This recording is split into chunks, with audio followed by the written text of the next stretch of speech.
Conquer the confusion.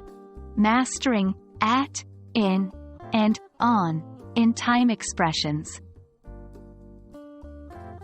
Hello everyone, and welcome back to our English language learning series.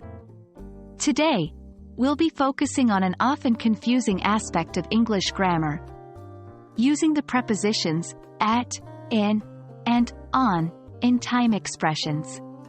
These prepositions might seem small, but they play a significant role in ensuring our sentences make sense. By the end of this video, you should have a solid understanding of how to use these prepositions accurately and confidently. Let's dive right in. Before we dive into common mistakes, let's first review when and how to use at, in, and on when we're referring to time.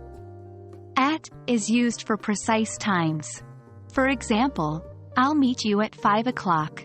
On is used for specific days or dates. For example, my birthday is on the 20th of April. We're having a picnic on Sunday. In is used for longer periods, such as months, years, seasons, and parts of the day. For example, I was born in 1990. It gets quite cold here in winter. I prefer to work out in the morning.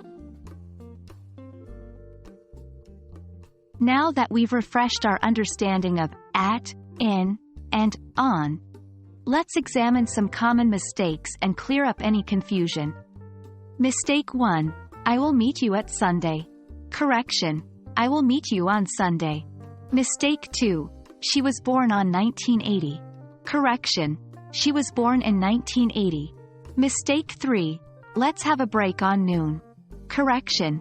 Let's have a break at noon. As with most rules in English, there are a few exceptions to remember when using at, in, and on. 1. We say at night, but in the morning, afternoon, evening. 2. We use on with weekend in American English, but at the weekend in British English. 3. We don't use on, in, at, before, today, tomorrow, yesterday, this morning, afternoon, evening, night. Example: I will finish the report tonight. We went to a movie this morning. That's all for today's lesson.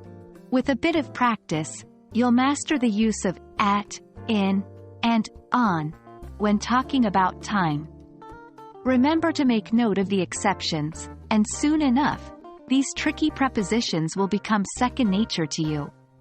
Keep practicing, and we'll see you in our next video where we'll continue our journey in mastering English grammar. Happy learning!